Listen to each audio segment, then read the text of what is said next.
Hello, everybody, and welcome to day 22 and chapter 22 of the Book of Psalms. My name is Meg, and if you're just joining me, I have invited you into my personal devotional time where I'm going through one psalm each and every day.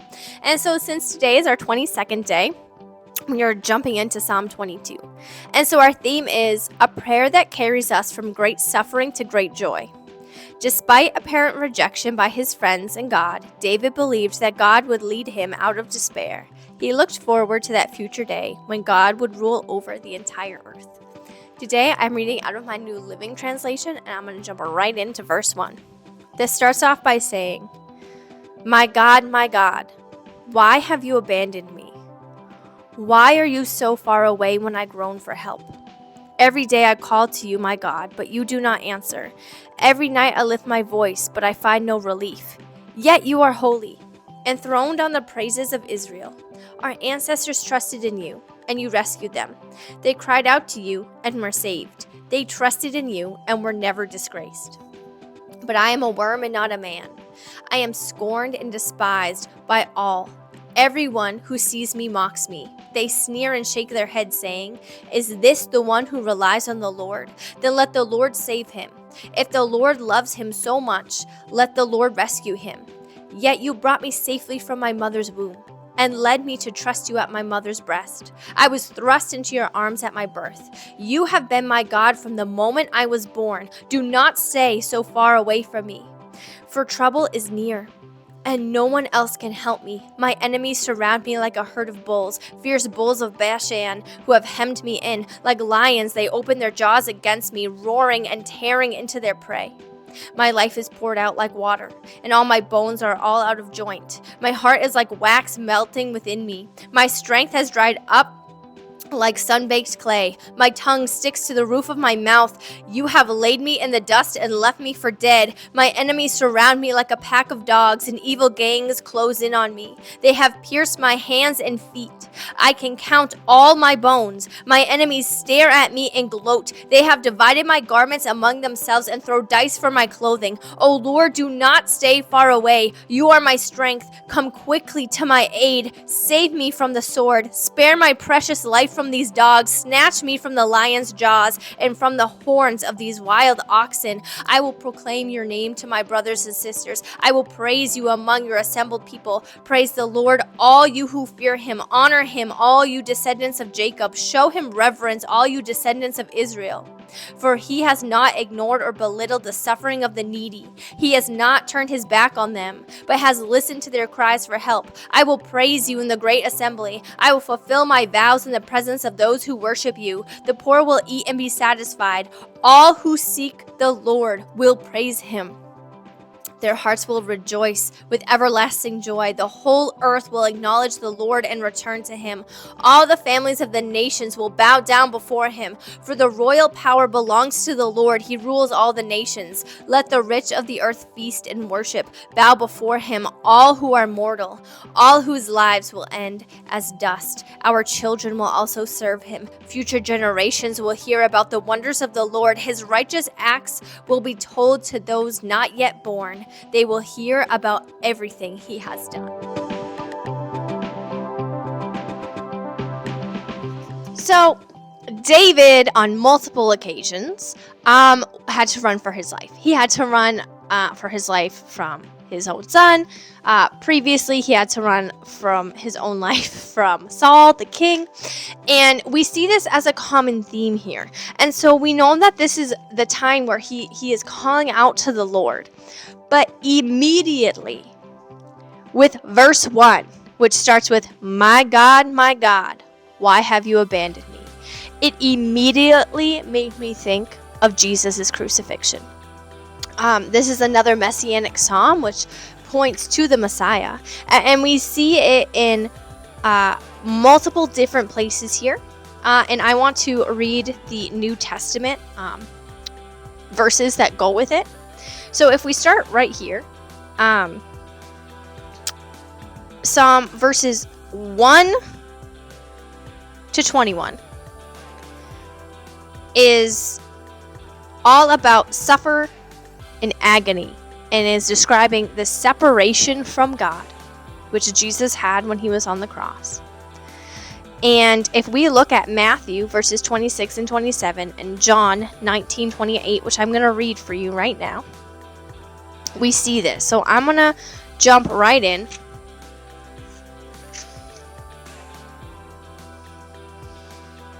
And I'm actually going to read the entire chapters of 26 and 27. So this is actually going to be a longer video.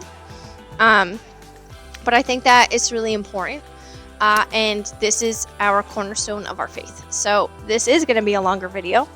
But there is nothing more important than this. And so I'm going to jump right in with the plot to kill Jesus. When Jesus had finished all these sayings, he said to the disciples, "You know that after 2 days the Passover is coming, and the Son of Man will be delivered up to be crucified." Then the chief priests and elders of the people gathered in the palace of the high priest, whose name was Caiaphas, and plotted together in order to arrest Jesus by stealth and kill him. But they said, "Not during the feast, lest there be an uproar among the people." Now, when Jesus was at Bethany in the house of Simon the leper, a woman came up to him with an alabaster flask, a very expensive ointment, and she poured it on his head as he reclined at table. And when the disciples saw it, they were indignant, saying, "Why this waste?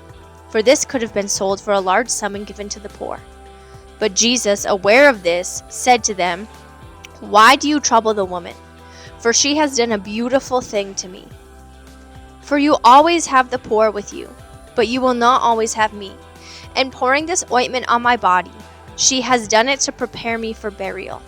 Truly I say to you, wherever this gospel is proclaimed in the whole world, what she has done will also be told in memory of her." Then one of the 12, whose name was Judas of Iscariot, went to the chief priests and said, "What will you give me if I deliver him over to you?" And they paid him 30 pieces of silver. And from that moment, he sought an opportunity to betray him. Now on the first day of unleavened bread, the disciples came to Jesus saying, "Where will you have us prepare for you to eat the Passover?" He said, "Go into the city to a certain man and say to him, 'The teacher says, my time is at hand. I will keep the Passover at your house with my disciples.'" And the disciples did as Jesus had directed him, and they prepared the Passover. When it was evening, he reclined at the table with the 12. And as they were eating, he said, "Truly I say to you, one of you will betray me." And they were very sorrowful and began to say to him one after another, "Is it I, Lord?"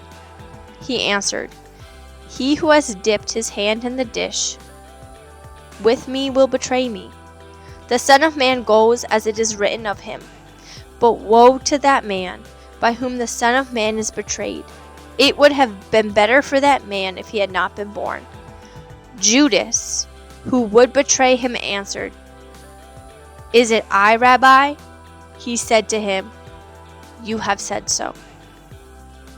Now as they were eating, Jesus took bread, and after blessing it, broke it and gave it to his disciples and said, "Take it, eat, this is my body," and took a cup. And he had given thanks. He gave it to them, saying, "Drink of it, all of you, for this is my blood of the covenant, which is poured out for many for the forgiveness of sins.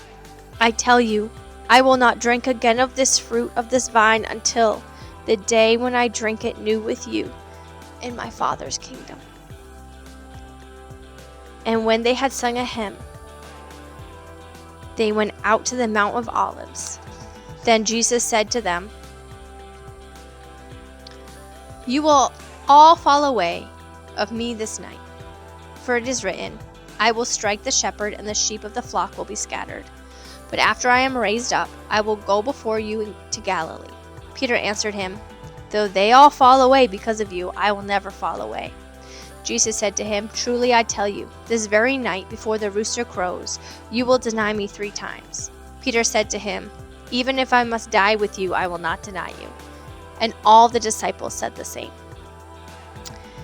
Then Jesus went with them to a place called Gethsemane, And he said to his disciples, "Sit here while I go over there and pray." And taking with him Peter and the two sons of Zebedee, he began to be sorrowful and troubled. Then he said to them, "My soul is very sorrowful, even to death. Remain here and watch with me." And going a little further, he fell on his face and prayed, saying, "My Father, if it be possible, let this cup pass from me. Nevertheless, not as I will, but as you will." And he came back to the disciples and found them sleeping. And he said to Peter, "So you could not watch with me 1 hour? Watch and pray that you may not enter into temptation. The spirit indeed is willing, but the flesh is weak." Again, for a second time, he went away and prayed, "My Father, if this cannot pass unless I drink it, your will be done." And again he came and found them sleeping, for their eyes were very heavy. So leaving them again, he went away and prayed for a third time, saying the same words again. Then he came to the disciples and said to them, "Sleep and take your rest later on. See, the hour is at hand, and the Son of Man is betrayed into the hands of sinners. Rise, let us be going. See, my betrayer is at hand." While he was still speaking, Judas came, one of the 12, and with him a great crowd with swords and clubs from the chief priests and the elders of the people. Now the betrayer had given them a sign, saying, "The one I will kiss is the man. Seize him." And he came up to Jesus, and at once he said, "Greetings, Rabbi," and kissed him. Jesus said to him, "Friend, do what you came to do." Then they came up and laid hands on Jesus and seized him. And behold, one of those who were with Jesus stretched out his hand and drew his sword and struck the servant of the high priest and cut off his ear. Then Jesus said to him, "Put your sword back into place, for all who take the sword will perish by the sword. Do you think I cannot appeal to my Father, and he will at once send me more than 12 legions of angels? But how then should the scriptures be fulfilled, that it must be so?" And at the hour Jesus said to the crowds, "Have you come out against a robber with swords and clubs to capture me? Day after day I sat in the temple teaching, and you did not seize me. But all this taken place, that the scriptures of the prophets might be fulfilled." Then all the disciples left him and fled. Then those who had seized Jesus led him to Caiaphas, the high priest, where the scribes and the elders had gathered. And Peter was following him at a distance, as far as the courtyard of the high priest. And going inside, he sat with the guards to see the end. Now, chief priests and the whole council were seeking false testimony against Jesus, that they might put him to death, but they found none. Though many false witnesses came forward, at least 2 came forward and said, "That man said, I am able to destroy the temple of God and rebuild it in 3 days." And the high priest stood up and said, "Have you no answer to this make? What is it then that these men testify against you?" But Jesus remained silent. And the high priest said to him, "I adjure you by the living God, tell us if you are the Christ, the Son of Man." And Jesus said to him, "You have said it is so. But I tell you, from now on you will see the Son of Man seated at the right hand of power, coming on the clouds of heaven." Then the high priest tore his robes and said, "He has uttered blasphemy. What further witness do we need? You have now heard this blasphemy. What is your judgment?" They answered, "He deserves death." Then they spit in his face and struck him, and some slapped him, saying, "Prophesy to us, you Christ.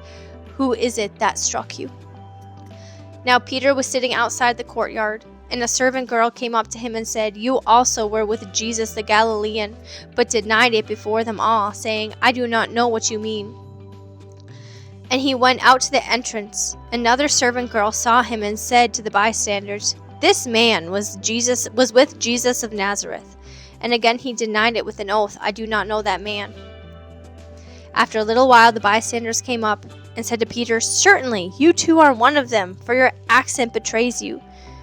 Then he began to invoke a curse on himself and to swear, "I do not know that man." And immediately the rooster crowed. And Peter remembered the saying of Jesus, "Before the rooster crows, you will deny me 3 times." And he went out and wept bitterly. When morning came, all the chief priests and the elders of the people took counsel against Jesus to put him to death. And they bound him and led him away and delivered him over to Pontius Pilate the governor. Then when Judas, his betrayer, saw that Jesus was condemned, he changed his mind and brought back the 30 pieces of silver to the chief priests and the elders, saying, "I have sinned by betraying innocent blood." They said, "What is that to us? See to it yourself." And throwing down the pieces of silver into the temple, he departed, and he went and hanged himself. But the chief priests, taking the pieces of silver, said, "It is not lawful to put them in the treasury, since it's blood money." So they took counsel and bought with them the potter's field as a burial place for strangers. Therefore that field has been called the field of blood to this day. Then was fulfilled what had been spoken by the prophet Jeremiah, saying, "And they took the 30 pieces of silver, the price of him on whom a price had been set by some of the sons of Israel, and they gave them for the potter's field, as the Lord directed me." Now Jesus stood before the governor, and the governor asked him, "Are you the king of the Jews?" Jesus said, "You have said so." But when he was accused by the chief priests and the elders, he gave no answer. Then Pilate said to him, "Do you not hear how many things they testify against you?" But he gave him no answer, not even a single charge, so that the governor was greatly amazed. Now at the feast the governor was accustomed to release for the crowd any one prisoner whom they wanted. And they said they had then a notorious prisoner called Barabbas. So when they had gathered, Pilate said to them, "Whom do you want me to release for you, Barabbas or Jesus, who is called Christ?" For he knew that it was out of envy that they had delivered him up. Besides, while he was sitting on the judgment seat, his wife sent word to him, "Have nothing to do with that righteous man, for I have suffered much because of him today in a dream." Now the chief priests and the elders persuaded the crowd to ask Barabbas and destroy Jesus. The governor again said to them, "Which of the two would you want me to release to you?" And they said, "Barabbas." Pilate said to them, "Then what shall I do with Jesus, who is called Christ?" They all said, "Let him be crucified." And he said, "Why? What evil has he done?" But they all shouted all the more, "Let him be crucified." So when Pilate saw that he was gaining nothing, but rather that a riot was beginning, he took water and washed his hands before the crowd, saying, "I am innocent of this man's blood. See to it yourselves." And all the people answered, "His blood be on us and our children." Wow. Then he released for them Barabbas, and having scourged Jesus, delivered him to be crucified. Then the soldiers of the governor took Jesus into the governor's headquarters, and they gathered a whole battalion before him. And they stripped him and put a scarlet robe on him. And twisting together a crown of thorns, they put it on his head and put a reed in his right hand. And kneeling before him, they mocked him, saying, "Hail, King of the Jews!" And they spit on him, and they took the reed and struck him on the head. And when they had mocked him, they stripped him of the robe and put his own clothes on him and led him away to crucify him.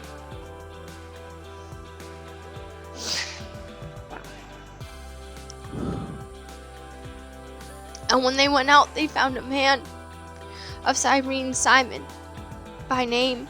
They compelled this man to carry his cross. And when they came to the place called Golgotha, which means place of the skull, they offered him wine to drink, mixed with gall, but when he tasted it, he would not drink it. And when they crucified him, they divided his garments among them by casting lots.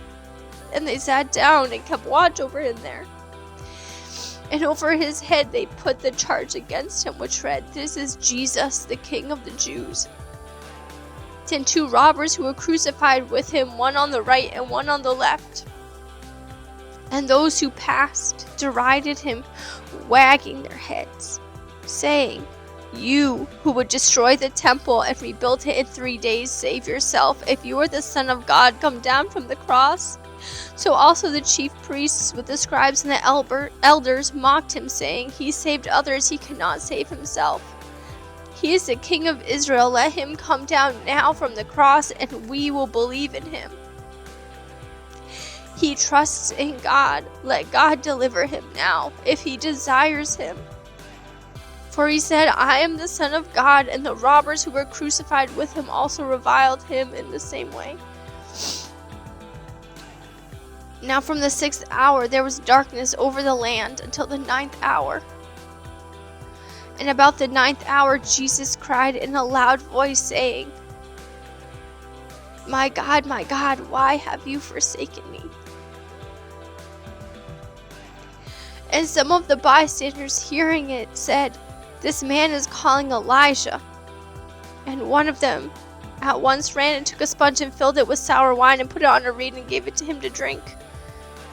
But the other said, "Wait, let us see whether Elijah will come to save him." And Jesus cried out again with a loud voice, and he yielded up his spirit.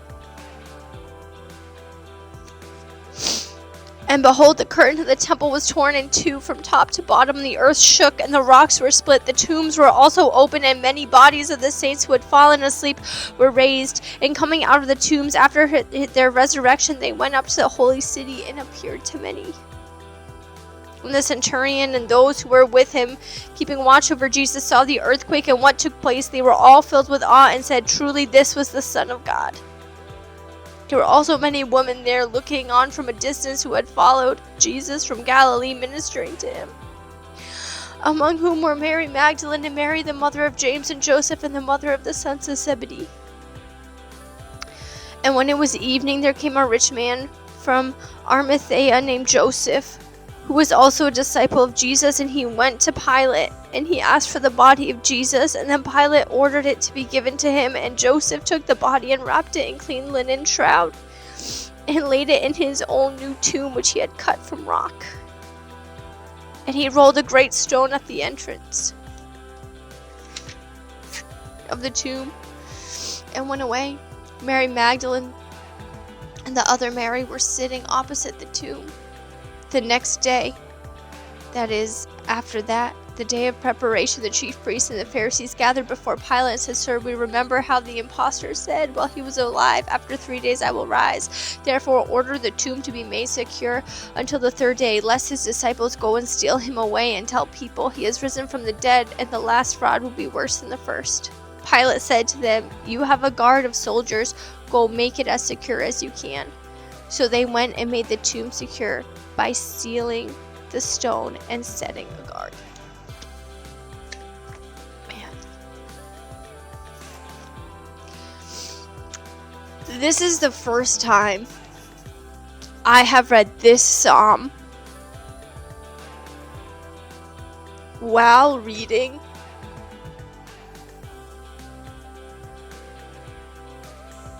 Jesus' crucifixion at the same time.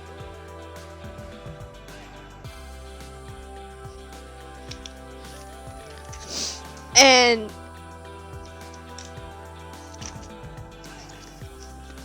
I'm honestly just speechless.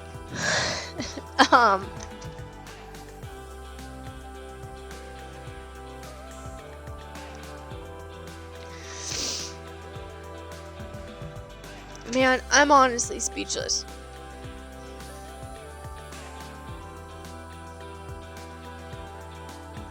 So John chapter 19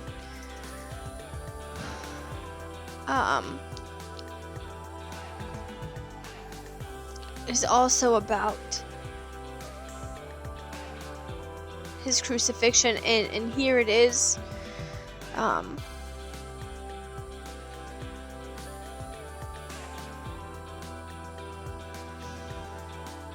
Wow.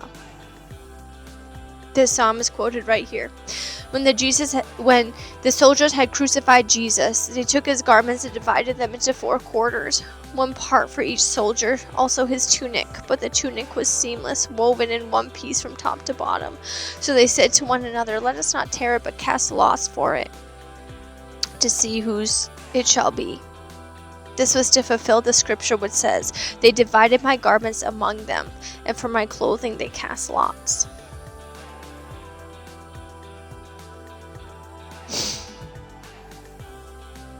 Wow.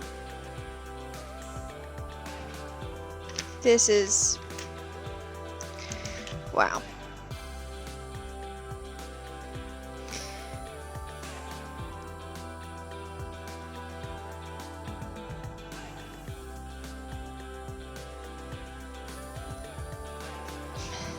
Wow.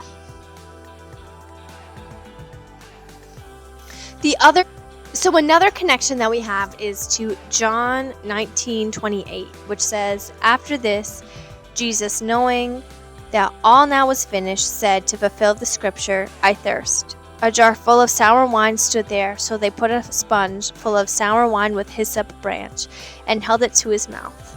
When Jesus had received the sour wine, he said, 'It is finished,' and he bowed his head and gave up his spirit."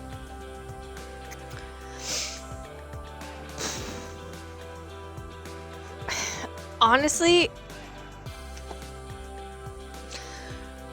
I am just speechless right now, reading this psalm with Jesus' crucifixion.